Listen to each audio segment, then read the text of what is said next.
Hello दोस्तों, आज मैं आपके लिए लेकर आई हूँ एक नई कहानी, एक औरत की ताकत। आई होप आपको ये कहानी पसंद आएगी। एक शहर में सुरेश नाम का आदमी रहता था। उसकी एक बेटी थी, उसका नाम मधु था। सुरेश की टेलर की दुकान थी। मधु भी उसका हाथ बटाती थी उसके साथ में, जैसे कि बटन टाँकना, प्रेस करना आदि।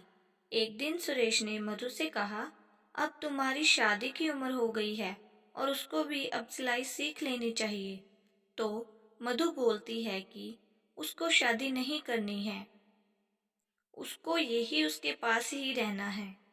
तो सुरेश ठीक है कहकर चुप हो जाता है। धीरे धीरे मधु सिलाई भी करना सीख जाती है। एक दिन वो दुकान पर सिलाई कर रही होती है, तो वहां पर प्रदीप आता है। वो उसको देखकर उसको पसंद कर लेता है और सुरेश से उसका हाथ मांग लेता है। तो सुरेश भी अच्छा लड़का देखकर हाँ कर देता है। दोनों की शादी हो जाती है और मधु अपनी ससुराल आ जाती है। कुछ महीने बाद वो गर्भवती होती है। वह एक बेटी को जन्म देती है और बहुत खुशी होती है। तभी प्रदीप वहां आकर उसको बोलता है कि मुझे एक लड़का चाहिए था और तूने एक लड़की पैदा कर दी। वो कहती है, क्या हुआ, ये भी तो हमारी ही बेटी है। वो कुछ नहीं सुनता और वहां से चला जाता है। फिर वहां सुरेश आता है और मधु उसे सारी बात बताती है। तो वो उसको बोलता है कि मैं प्रदीप को जाकर समझाऊंगा, तू परेशान मत हो। फिर वह प्रदीप के पास जाता है और उसे बोलता है कि क्या हुआ, अगर लड़की है तो दोबारा में लड़का हो जाएगा। अभी तुम मधु और अपनी बेटी को घर ले जाओ। प्रदीप उसकी बात मानकर मधु को घर ले आता है। उसकी बेटी रोती और अगर मधु किसी काम में लगी होती तब भी वह उसको देखता नहीं था। ऐसे ही करते हुए दिन बीतने लगे। मधु दोबारा गर्भवती होती है। तो प्रदीप उसको बोलता है कि उसको इस बार लड़का ही होना चाहिए, नहीं तो वो उसको उसके पिता के पास हमेशा हमेशा के लिए छोड़ देगा। जब दोबारा भी उसको पता चलता है कि लड़की हुई है, तो वो वहां से बिना कुछ कहे चला जाता है। जब सुरेश को यह पता चलता है, तो वो प्रदीप को समझाने उसके घर जाता है।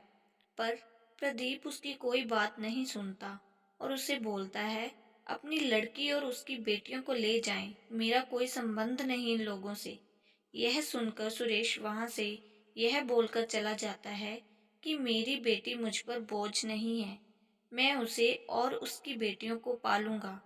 मधु अपने पिता के साथ घर आ जाती है और सिलाई करने लगती है। समय बीतता है, उसकी बेटियां स्कूल जाने लगती हैं। मधु और उसके पिताजी तोड़ मेहनत करते हैं। पर एक दिन सुरेश इस दुनिया को छोड़कर चला जाता है और मधु अकेली रह जाती है। फिर वो अपनी बेटियों को अच्छी जिंदगी देने के लिए पूरा दिन सिलाई का काम किया करती थी। उसकी बड़ी बेटी आभा स्पोर्ट्स में बहुत अच्छी होती है। उसके टीचर एक दिन मधु को बुलाकर कहते हैं कि आभा एक बहुत अच्छी धावक है, हमें आपकी स्थिति का पता है, फिर भी आप उसका साथ देंगी तो वो बहुत आगे जाएगी। मधु यह सुनकर बहुत खुश होती है और अब पहले से ज्यादा काम करने लगती है, जिससे वो आभा को अच्छे से रेस के लिए तैयार कर सके।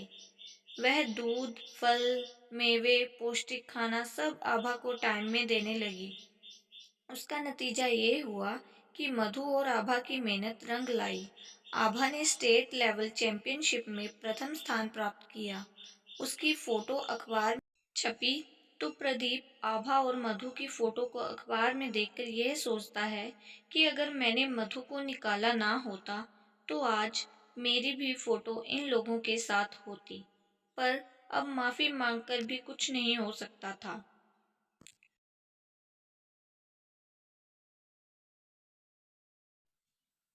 तो हमें इस कहानी से हमें ये सीख मिलती है कि आजकल लड़का और लड़की दोनों ही बराबर हैं।